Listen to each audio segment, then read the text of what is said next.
Assalamualaikum warahmatullahi wabarakatuh. Alhamdulillah wassalatu wassalamu ala rasulillah Sayyidina wa maulana Muhammad ibn Abdillah wa ala alihi wa sahbihi wa mawalah. Allahumma salli wa sallim wa barik ala Sayyidina wa maulana Muhammadin wa ala alihi wa ashabihi wa man tabi'ahum bi ihsanin ila yaumiddin. Amma ba'du. Alhamdulillah, kita hari ini sudah memasuki bulan Ramadan, hari yang kedua. Itu artinya satu hari sudah berlalu dari bulan suci Ramadan ini. Mudah-mudahan apa yang sudah kita lakukan pada hari pertama kemarin diterima oleh Allah Subhanahu wa taala dan mendapatkan ridho darinya. Dan begitu juga mudah-mudahan kita masih diberikan kekuatan oleh Allah, diberikan panjang umur, diberikan kesehatan zahir dan batin, sehingga kita masih bisa melanjutkan melaksanakan ibadah puasa sampai tuntas 1 bulan nantinya. Amin Allahumma amin. Allah Subhanahu wa taala berfirman dalam Al-Qur'an, A'udzu billahi minasyaitonir rajim. Bismillahirrahmanirrahim. Ya ayyuhalladzina amanu kutiba 'alaikumus shiyam kama kutiba 'alal ladzina min qablikum la'allakum tattaqun. Shadaqallahul azim. Allah Subhanahu wa taala menyebutkan, wahai orang-orang yang beriman, diwajibkan atas kamu berpuasa sebagaimana yang telah diwajibkan atas orang-orang sebelum kamu agar kamu bertakwa. Al-Quran Surah Al-Baqarah ayat 183. Jadi ayat itu, ayat tersebut adalah perintah untuk kita atas wajibnya berpuasa. Ayat tersebut adalah perintah yang mewajibkan untuk kita melaksanakan ibadah puasa di dalam bulan Ramadan. Allah Subhanahu wa taala memerintahkan puasa Ramadan ini tidak serta-merta diwajibkan begitu saja tanpa ada sesuatu yang melatar belakanginya. Allah Subhanahu wa taala sebelum mewajibkan kita untuk melaksanakan puasa di dalam bulan Ramadan ini ada kaitannya dengan ketika Allah Subhanahu wa taala menciptakan Nabiullah Adam alaihissalam. Ketika Allah Subhanahu wa taala menciptakan Nabi Adam alaihissalam, manusia pertama yang diciptakan oleh Allah, Jadi ketika Allah menciptakan Nabi Adam, sebagaimana yang kita dapatkan keterangan-keterangan dari kitab-kitab, yang diantaranya ada yang menyebutkan bahwa Nabi Adam alaihissalam itu diciptakan dari berbagai macam tanah, sebagaimana yang salah satunya disampaikan oleh pendapat dari Wahab bin Munabbih. Beliau menyebutkan diantaranya kepalanya Nabi Adam itu diciptakan oleh Allah dari lapisan bumi yang pertama. Kemudian Allah menciptakan lehernya Nabi Adam dari lapisan bumi yang kedua. Kemudian dadanya Nabi Adam diciptakan oleh Allah dari lapisan bumi yang ketiga. Kemudian kedua tangan Nabi Adam alaihissalam diciptakan oleh Allah dari lapisan bumi yang keempat. Kemudian pinggang dan perutnya Nabi Adam alaihissalam diciptakan oleh Allah dari lapisan bumi yang kelima. Kemudian kedua paha dan pantatnya Nabi Adam diciptakan oleh Allah dari lapisan bumi yang keenam.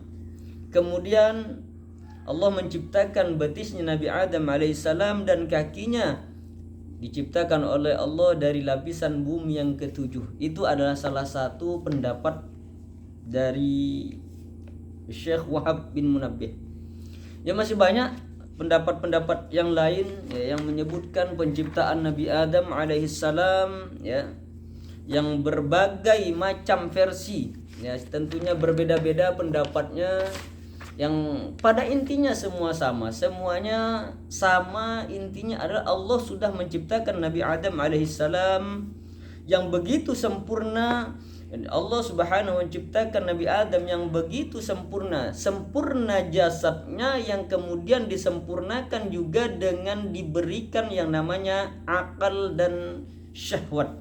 Yang diciptakan Nabi Adam jasadnya sempurna, kemudian ditiupkan oleh Allah ruh di dalam jasad Nabi Adam, kemudian disempurnakan dengan akal dan nafsu. Jadi Allah subhanahu wa ta'ala setelah menciptakan Nabi Allah Adam alaihissalam, setelah diciptakan jasadnya oleh Allah, kemudian Allah meniupkan roh di dalam jasad Nabi Adam. Ketika Allah subhanahu wa ta'ala ingin menyempurnakan Nabi Adam alaihissalam dengan akal dan nafsu ya, maka Allah ingin memasukkan akal terlebih dahulu ke dalam jasad Nabi Adam. Akan tetapi sebelum akal oleh Allah dimasukkan kepada jasadnya Nabi Adam alaihissalam, akan tetapi Allah terlebih dahulu memberikan suatu pertanyaan kepada akal.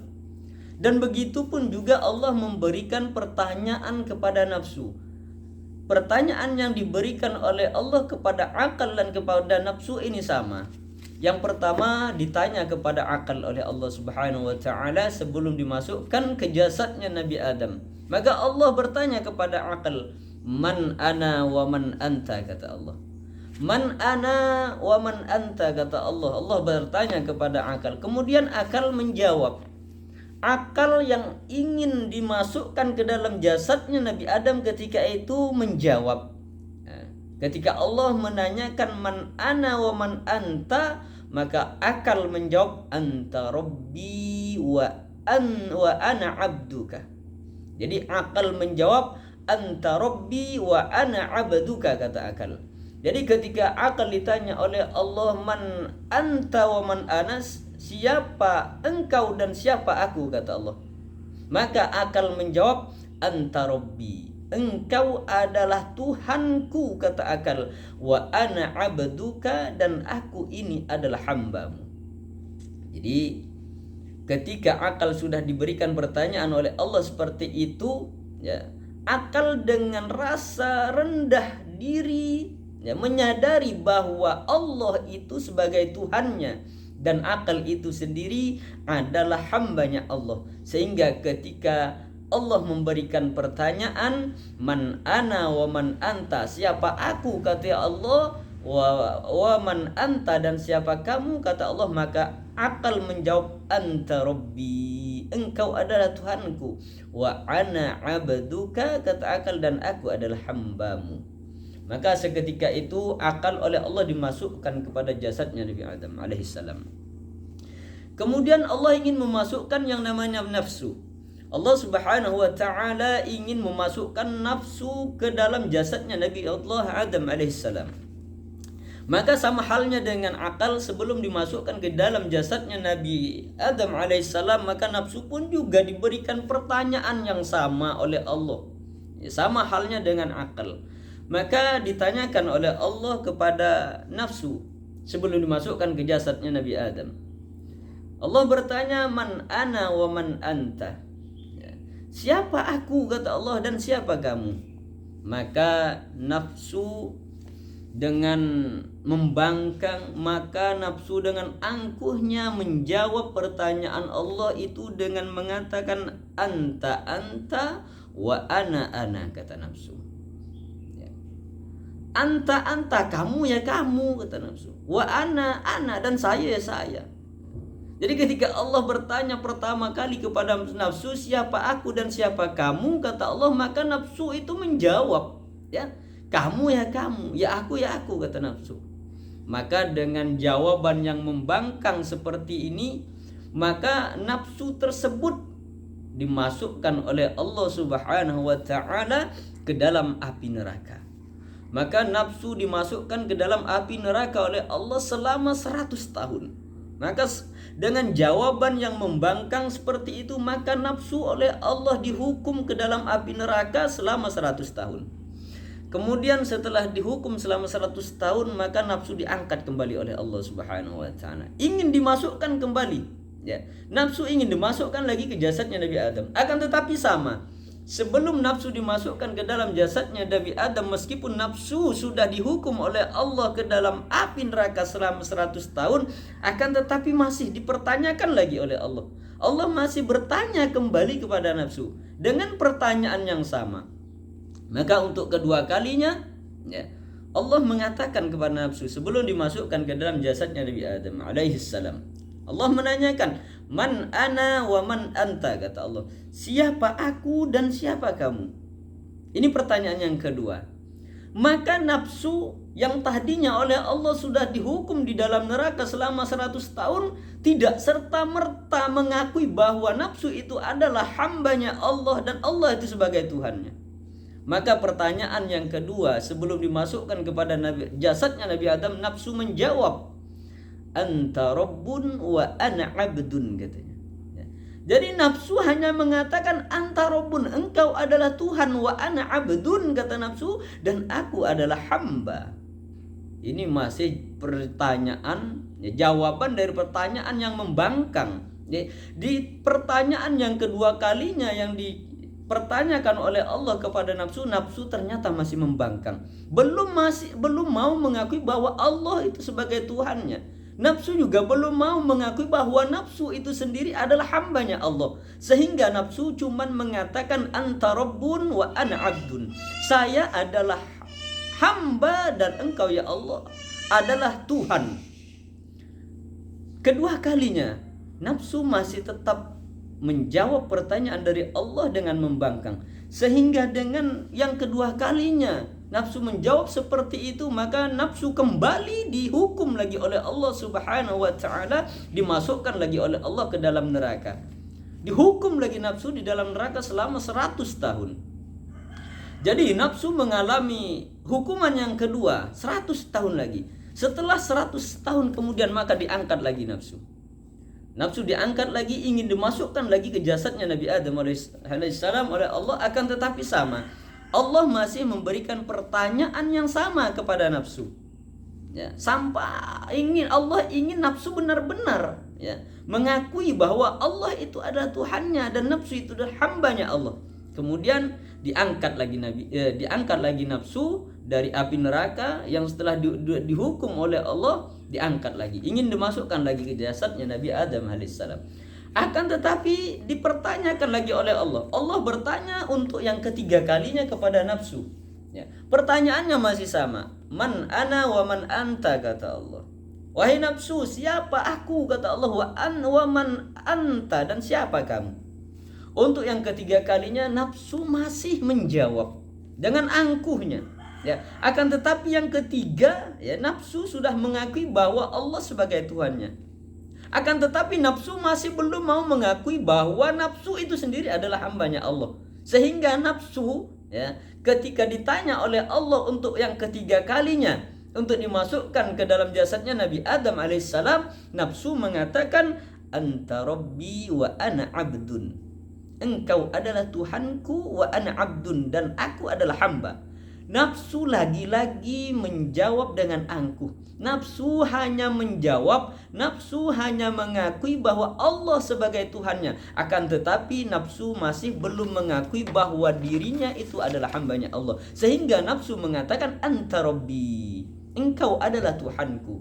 Nafsu hanya mengakui Allah sebagai Tuhannya, akan tetapi nafsu masih belum mengakui bahwa dirinya itu adalah hambanya Allah. Sehingga kembali lagi nafsu dihukum lagi oleh Allah, dimasukkan lagi nafsu ke dalam neraka sampai berulang kali seperti itu. Sehingga berulang kali Allah diangkat lagi nafsu, hukum lagi sampai berulang kali seperti itu. Sehingga lama kelamaan Allah Subhanahu wa taala Ya memang seperti itu nafsu ya. Makanya nafsu itu akan selalu mengajak kita, mengajak manusia itu untuk selalu berbuat jahat. Makanya Allah Subhanahu wa taala mengatakan di dalam Al-Qur'an, "Innan nafsa la'ammaratun bisu'." Kata Allah, sesungguhnya hawa nafsu itu nafsu ammarah, ya, nafsu yang jahat itu akan selalu mengajak manusia kepada kejahatan.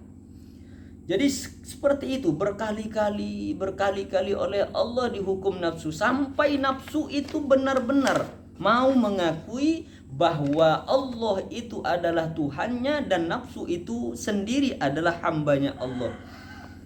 Kemudian Allah Subhanahu wa taala berkali-kali menghukum, memasukkan nafsu ke dalam neraka, sampai nafsu itu benar-benar mengakui bahwa dirinya itu adalah hambanya Allah dan mengakui Allah itu adalah sebagai Tuhannya.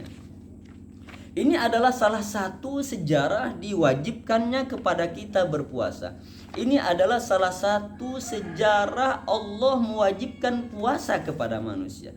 Pertanyaannya, untuk puasa Ramadan, kenapa puasa Ramadan itu kok diwajibkan kepada kita selama 1 bulan?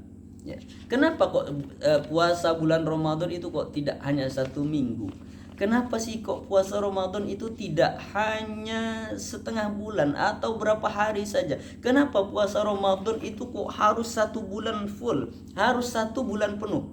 Ya, 1 bulan penuh ini pengertiannya tidak mesti harus 30 hari. Bisa jadi pengertian 1 bulan itu 29 hari ataupun 30 hari. Karena dalam hitungan bulan Hijriyah, tahun Hijriyah, jadi dalam hitungan tahun Hijriyah, dalam 1 bulan itu bisa jadi 1 bulan itu 29 hari dan bisa jadi juga 30 hari. Ya, tidak sampai hitungan bulan Hijriah itu tidak ada yang sampai 31 hari. Beda dengan kalau bulan-bulan Masehi. Kalau bulan Masehi ada yang sampai 31 hari dalam 1 bulan. Nah, pertanyaannya, kenapa sih kita oleh Allah Subhanahu wa taala kok diwajibkan berpuasa itu selama 1 bulan?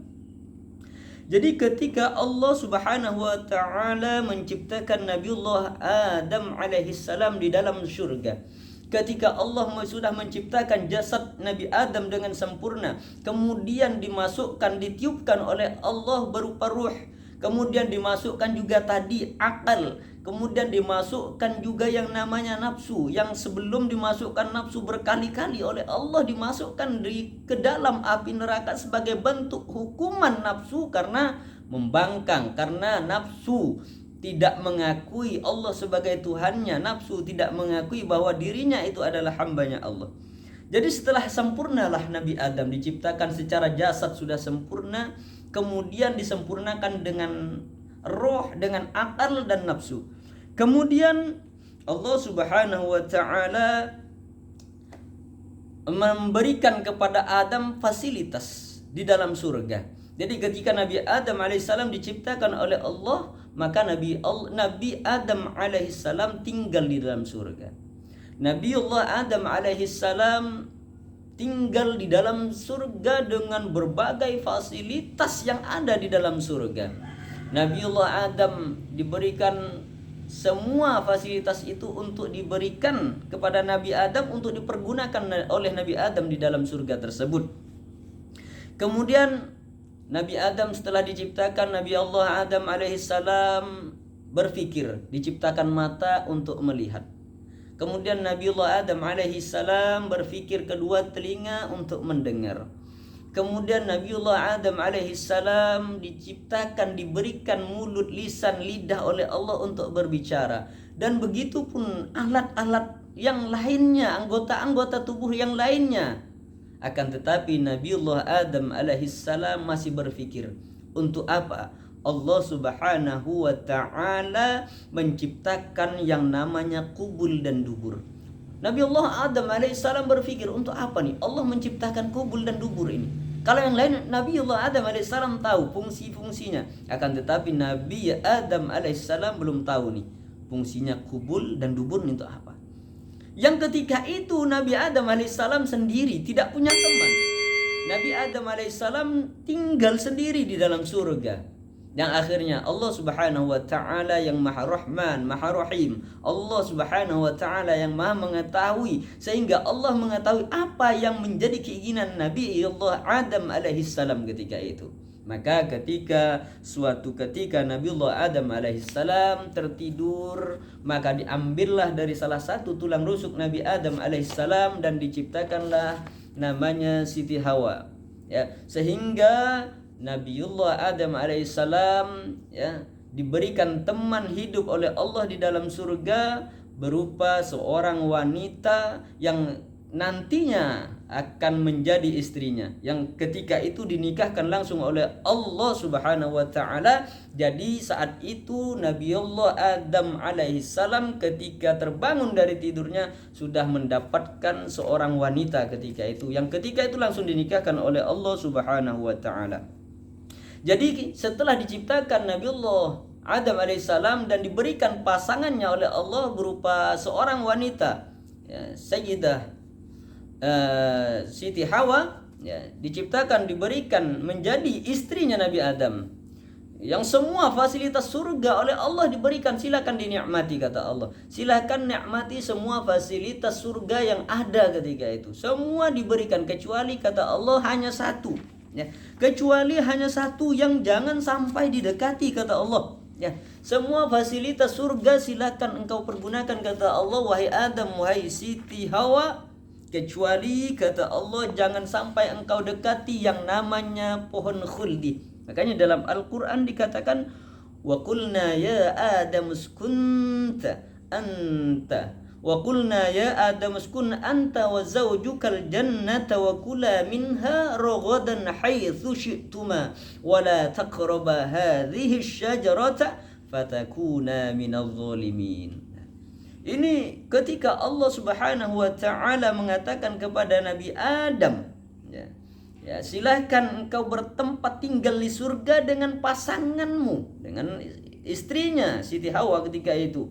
Wa kula minha ragadan haitsu syi'tuma, silakan nikmati apa yang ada yang terdapat di surga. Tapi kata Allah, wala taqraba hadhihi syajarata fatakuna minadh dhalimin. Allah menyebutkan jangan engkau dekati pohon ini. Kalau sampai engkau dekati pohon yang satu ini, kata Allah, fatakuna minadh dhalimin, maka engkau termasuk orang-orang yang zalim. Maka yang sebelumnya Allah menciptakan Nabi Adam, sebelum Allah Subhanahu wa taala menciptakan Nabi Adam alaihissalam, sebelum Nabi Adam bertempat di surga, maka kita sudah tahu bersama bahwa yang tinggal pertama kali di surga sebelum Nabi Adam alaihissalam adalah iblis. Jadi sebelum Nabiullah Adam alaihissalam diciptakan oleh Allah, maka iblis terlebih dahulu sudah tinggal di dalam surga. Maka yang namanya iblis, ketika mendapatkan informasi bahwa Allah menciptakan Nabi Adam alaihissalam, maka iblis merasa tersaingi. Iblis merasa tersaingi, yang akhirnya iblis itu dengan berbagai cara tidak ingin disaingi dan ingin menyingkirkan, mengeluarkan Nabi Adam alaihissalam beserta Siti Hawa dari surga. Yang akhirnya iblis dengan berbagai cara menggoda Nabiullah Adam alaihissalam.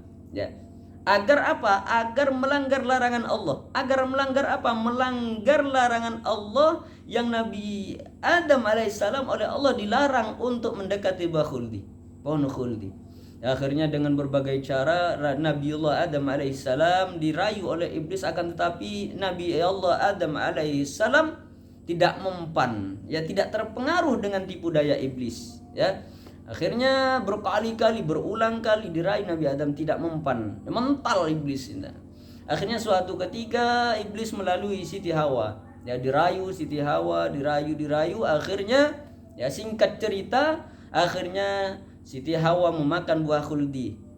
Akhirnya Nabiullah Adam pun juga makan buah khuldi, yang akhirnya ketika itu ditegur langsung oleh Allah Subhanahu wa taala Nabiullah Adam alaihissalam dan Siti Hawa karena sudah larangan yang dilarang oleh Allah Subhanahu wa taala. Yang seketika itu yang buah khuldi oleh Nabi Allah Adam alaihissalam baru sampai di tenggorokan. Sedangkan Siti Hawa yang makan buah khuldi sudah sampai di dadanya. Yang ada di tenggorokan Nabi Adam dikeluarkan, dimuntahkan tidak bisa, untuk masuk ke dalam perut juga tidak bisa, yang akhirnya melekat di leher Nabi Allah Adam alaihissalam yang sampai saat ini laki-laki ada yang namanya jakun. Yang perempuan, yang wanita yang sampai saat ini ketika Siti Hawa makan buah khuldi sampai di dada dan terbelah menjadi dua, yang akhirnya yang sampai saat ini wanita ada yang namanya buah dada. Dan dengan pelanggaran yang dilakukan oleh Nabiullah Adam alaihissalam dan Siti Hawa ini akhirnya bertaubat kepada Allah, yang alhamdulillah taubatnya diterima oleh Allah. Dan salah satunya adalah Allah Subhanahu wa taala mewajibkan kepada Nabiullah Adam alaihissalam dan Siti Hawa untuk melaksanakan puasa selama sebulan